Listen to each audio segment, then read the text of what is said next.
Então, olha, tá tudo muito. A gente está vivendo uma época que tem muita coisa, né? Então, tem muita gente que vem do low carb. Eu tenho muitas pacientes que vêm do low carb e engravidaram. E aí elas chegam no consultório. André, o que eu faço agora? Eu já me acostumei a não tomar café da manhã, meu corpo está super adaptado. O que eu faço? Então, assim, quando a gente pensa na grávida, é que a gente tem que pensar assim. Como regra, a gente não faz low carb na grávida, até porque low carb mesmo é uma restrição bem Low, low. forte.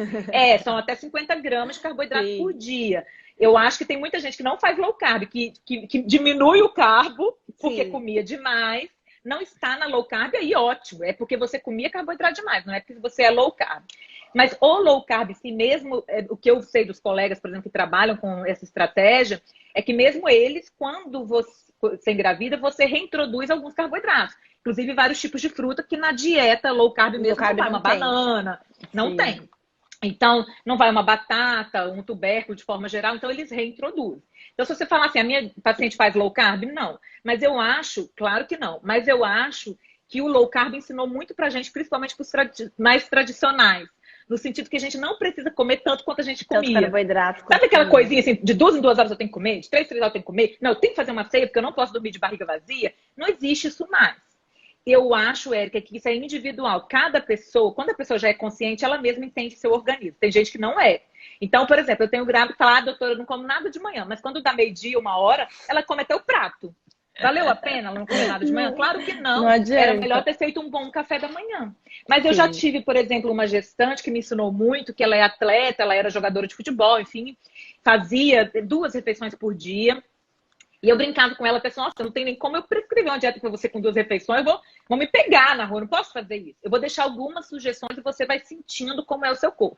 Então, ela foi uma paciente que entrou assim, ela não comia 5 vezes, como a maioria das grávidas come 5, 6 vezes. Então, o que eu acho? Primeiro trimestre, geralmente, essa mulher, ela, desde que ela se alimente saudável, sem nenhuma restrição, nenhum radicalismo, ela pode comer como ela comia antes. Então não há um acréscimo calórico. Esse acréscimo calórico, essa demanda para o bebê, desde que ela esteja bem nutrida, comendo saudável. Essa demanda maior é no segundo e terceiro trimestre. É muito difícil você encontrar uma grávida que no segundo e terceiro trimestre vai aguentar fazer um jejum, por exemplo. Porque o Sim, corpo dela já pede a comida. Ela sim. pede. Então, realmente eu acho que é uma estratégia que não existe. Ah, engravidei, fiz um jejum, vai fazer mal para meu filho? Não acho que vai fazer. Mas a partir do momento que você sabe que você está grávida, você vai ouvir sinais do seu corpo. E aí o segredo é, porque que acontece? Como a gente tem muito isso, e realmente tem pessoas que tinham resistência à insulina, eram obesas, e que mudaram a vida com uma dieta mais restritiva, com jejum. Ok, eu não estou condenando isso. Talvez para ela realmente tenha sido uma ótima estratégia naquele período. Mas eu acho que agora ela pode se readequar rodando a chavinha. E não ter Pro medo do momento, carboidrato, porque às vezes ela tem exato. medo de comer. Você pega muito Sim, isso no seu pego, consultório? pego. Falar, ai, não, mas eu tô Tem tão bem medo? agora sem comer, agora eu vou voltar a comer. É. Para mim é, que elas falam, se eu falar em arroz e feijão, elas ficam loucas. Tipo, não, mas eu tenho que comer arroz e feijão. Eu falo, calma, você não tem que comer. Nós temos que fazer um prato equilibrado. Então, o que eu faço é ensinar para elas, que eu já quero aproveitar para dar essa dica, porque nem todas as mães vão Isso. passar com a gente. Então, por exemplo, vai fazer Como um bom fazer um café da manhã? prato? Isso. Vamos falar Isso, de um olha, então, cardápio para uma isso, vamos gestante que pensar. seria de uma maneira ideal, assim, Isso, com vamos todos os pensar assim, de uma nutrientes. forma geral. Quando eu penso em pelo menos 2 bons lanches de forma geral, então um bom café da manhã e um bom lanche da tarde, eu vou explicar como são eles, e 2 boas refeições principais, que seria o almoço e o jantar. A Tá. princípio, pela minha experiência, é um mínimo assim que dá para todo mundo ficar bem. E aí alguns precisam de um pouquinho mais, então a gente coloca um lanchinho intermediário, a gente aumenta, depende da rotina de cada um. Mas nesse café da manhã e nesse lanchinho da tarde é muito importante que entre todos os grupos dos macronutrientes, porque não é interessante ela comer só carboidrato, como também não é interessante ela comer só proteína, porque ela precisa de energia e com o decorrer da gestação ela vai precisar até mais.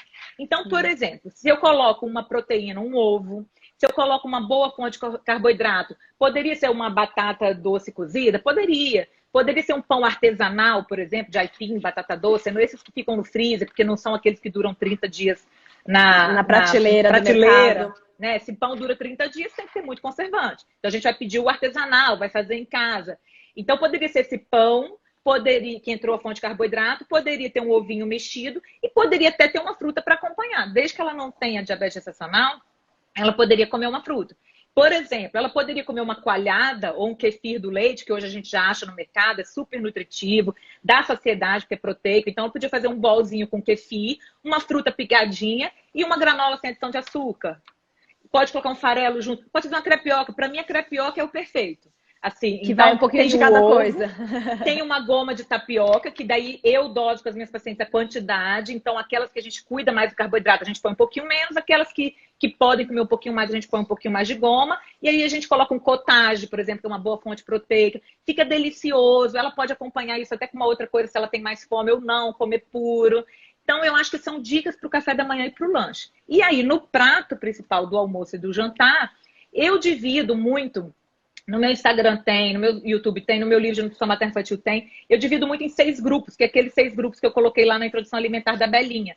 Fui eu que criei isso, assim, em 6. Por quê? Eu fui criando esses grupinhos para que o prato da criança seja o mais diversificado possível, para que a gente não escolha só 3, 4 alimentos e coloque só eles sempre. Então, isso eu extrapolo para as minhas grávidas também. Então, colocar um dos cereais, que seria o grupinho aí do arroz, um dos leguminosas, que é o grupinho do feijão, uma fonte de proteína, poderia ser uma carne, um ovo. Eu vi que um monte de gente pediu pra gente falar sobre vegetarianismo, eu acho que tem que ser uma outra live, mas é possível sim. E aí coloca legume, e eu separo em 2 tipos de verduras. Mais uma coisa assim, não precisa ser assim. Pensa que você tem que pelo menos ter um prato colorido. E dá para fazer de diversas formas. E aí a minha dica é, se possível, não lanche à noite, jante. Eu sempre acho que para grávida, para criança, e acho até para todo mundo, Érica, que jantar é melhor do que lanchar. Se você não quer jantar mesmo comida, você tem que fazer um lanche que tenha cara de refeição principal e não cara de café da manhã. Porque você entende que se ela fala assim, não, doutor, não gosto de jantar, acho muito pesado. Ah, tá bom, você vai comer o quê? Ah, um pão com manteiga? Não dá, é muito pobre. Dá para você substituir, por exemplo, por um omelete com legume grelhado, com uma carninha, aí tem cara de janta. Mas eu sempre acho que grávida prefiro que jante, sabe por quê? Eu costumo brincar com meus pacientes, vamos ver se você concorda, se eu estiver falando bobagem, você corrige. Eu falo que grávida não tem limite na vida. Grávida ou tá morrendo de enjoo ou tá morrendo de fome. Elas não têm É equilíbrio. 880, é 880. Pra tudo.